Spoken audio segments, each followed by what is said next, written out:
Can you grow a monstera long-term in just water? And the answer is yes. This one's just been in filtered tap water for the last 14 months, and it actually looks healthier than some of my other plants that are growing in soil. I do have 2 other videos from when this plant was started. I'll leave it in the description of this video if you want to go check that out just to see how the process started. Now, there's more to it than just taking a cutting or an existing plant and throwing it in a container of water. There's certain requirements that the plant needs in order for it to grow and thrive.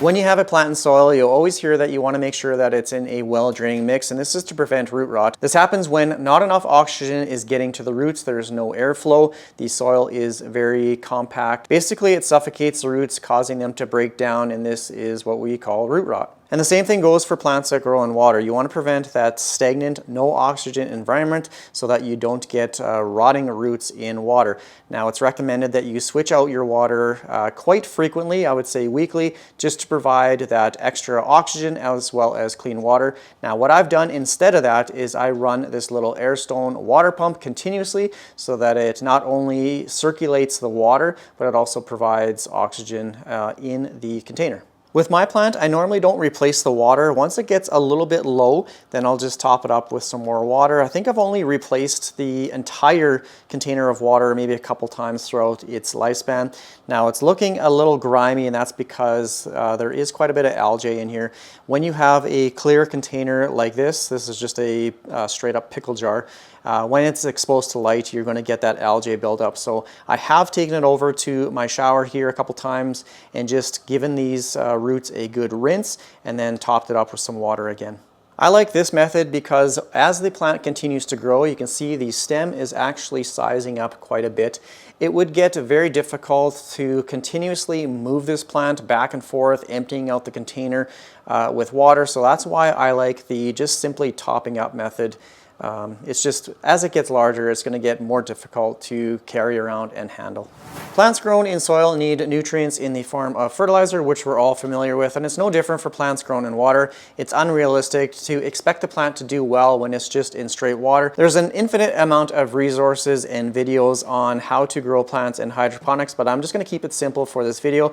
This is the fertilizer that I use for all of my houseplants. It's the Dynagrow Foliage Pro. I do believe it is Super Thrive Foliage Pro right now, but this has a dosing range for hydroponics as well as soil-grown plants. This is where my basement becomes like a little science lab. So it says for the hydroponics production, use 2 to 3 teaspoons per gallon of water in a recirculating system. This is not a recirculating system, so I'm going to use the recommended 1 teaspoon per gallon for the non-recirculating system. So 1 teaspoon is equal to 5 milliliters. And I'm going to use just a little Tylenol syringe, and I'm just going to pull that up to around the 5 ml mark, and then I'm simply adding that into filtered water, and you just squeeze it in. And I don't have the cap on the water bottle, but all you'll do is just kind of mix that up a little bit. And now whenever the container needs water, I will simply just pour this directly in the container, and it's already pre-mixed with the appropriate fertilizer nutrient mixture for the container of water. Now I'm going to go one step further, and I'm going to try and keep this as simple as you can. If you really want your plant to grow and thrive, not only in soil and water, you want to check the pH of your water. The reason for this is in order for plants to uptake nutrients, so fertilizer that you give it, the pH of the soil and obviously of the water that you give it has to be within a certain range, and typically that's between 5.5 to 7. Now the water, the filtered tap water that I use, I've tested in the past, and it's quite alkaline. It's a pH of 8. So that basically locks out the nutrients to the plant and it can't absorb it. So what I've done is I've purchased a little pH water testing kit. And after you add the fertilizer, you can add a small amount to the canister. Now, hopefully I don't spill this all over myself. I'm just adding just a little bit. I guess I should mix it up a bit. I don't even have the lid, but anyways, whoops, just mix it up like that. I'm going to add a little bit of water into the canister, and then all you do is add 3 drops of the solution, and then it'll show you on the back of the bottle here the pH ranges that the current testing solution is in. So I'm just going to add a couple drops. put the cap on, mix it up, and you can see it is slightly, well, it's not showing up on camera very well, but it's kind of a green and yellow tinge. I want it more in this kind of bright yellow, almost like a pea color.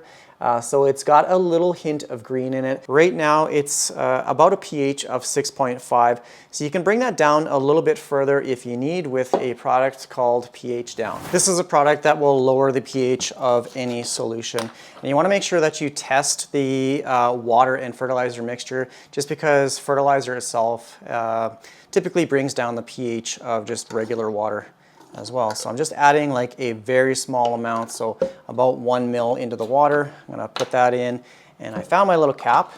So now I'm just gonna mix that up good, and then I'm just going to retest the solution here quickly. And the pH of 6.5 was fine. It's definitely within those ranges, but I just want to bring it down just slightly more into that pea color range. There, I think this one's a little bit better. So definitely more yellow, and you can see now it's into that pH of about 6, which is perfect.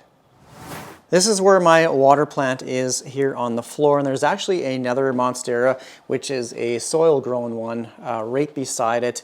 Now this one does receive a bit more light, but you can see the difference in the condition of the leaves. So here's the water grown one, and here is the one that is receiving more light in soil, and there is quite a difference in the overall health of the plant. So I'm not too sure if it's anything to do with the soil or if it's to do with the extra light. Now that's the important thing when growing a plant, is making sure that it's receiving enough light. So I do have this vertical light which is directly in front of the plant, and I do move this like around quite often, just so that other plants can get some directional light as well. And then I do have a couple of these Sansi grow lights just on top of the pole here. So that is pretty much what is giving these plants some light.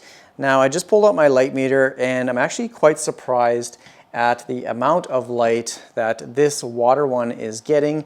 You see a lot of resources out there saying that these are low light plants or that they need a lot of light. I'm going to show you with this one. I have this little digital light meter right here. I like to use the foot candle setting, and when you place it on the leaf, it's getting the higher end of low light. So low light is anywhere between 50 and 250 foot candles. Medium light is 250 to kind of 500, maybe 750 range, depending on which resource you view. But this one is technically receiving low light, and even back at this leaf right here, it's only receiving a 160 foot candle. So although I have many grow lights downstairs here in my basement, I'm actually quite surprised at how little light this particular plant is receiving. So right there, it's about 300. So it is receiving some light up top there from the Sansi light, as well as this one. And down here, obviously the closer you get to the light source, the foot candles are going to go up. But you can see this one up here, it's definitely receiving more light. It's in the ranges of, looks like about 600 foot candles. So interesting. This one's only receiving like 200. So yeah, that's kind of the difference between soil and water grown plants. Now I do let this one get a little bit dry, or drier than it should. So that one will need to be watered as well. The goal for this plant is to see how large I can grow it. I don't think I've ever seen a large monstera grown long-term in water, like the ones that get the holes in the leaves. So that's the goal for this plant, or I'm just using it as a bit of an experiment. Now I know when you grow monsteras in soil, they need some sort of support system in order to get larger leaves, like the one that I have over here. This one in the back is getting a new leaf, and it's absolutely massive. It is on a support stake in the back. Like, I can't even get this thing in frame. I'm gonna have to take this light off for a second just to show how big and beautiful this leaf is. It's absolutely massive. So I hope that I can get at some point a leaf size like this just by growing in water. I'll put that back up. But this is an absolutely Beautiful, beautiful monstera, and these leaves are massive, so it's just kind of in my little plant corner over here. Clearly the leaves are sizing up. I'm just going to measure it. It's about 13 inches right now, and definitely, like I pointed out earlier, the stem is getting thicker as well. So although I don't have an actual support stake on this plant, which I do plan on putting one on eventually, but I have to pick up a larger jar because this is outgrown, this one right here. So it is receiving some support from my IKEA cabinet. You can see it's leaning up against it. So I don't know if it's feeling like it's supported. And like I said earlier, I don't move this plant. So it is receiving some support from the glass on the cabinet. And that's why I think it's starting to size up quite nicely. So that's pretty much all you need to set up your plant long-term in water. Like I said, I've had this cutting in water for 14 months, approximately 14 months now, and it was taken as a cutting from an established soil plant. I've never removed a plant from soil and then placed it in water. If you do that method, if you take your plant from soil, put it in a water propagated or in a water container, you may lose some of those soil roots to rot. So eventually you should regenerate those healthy water roots, but otherwise just cut off those brown roots if there is some rotting. But otherwise, I think that's going to be pretty much it. Hopefully this video helped you and yeah, in your process with growing plants in water. This is not only limited to a monstera. You can pretty much grow any plant in water that you grow in soil as well. So thanks for watching this video, and don't forget to go check out the 2 other earlier videos from when I first started this monstera. Thanks for watching. Take care, everyone. Bye.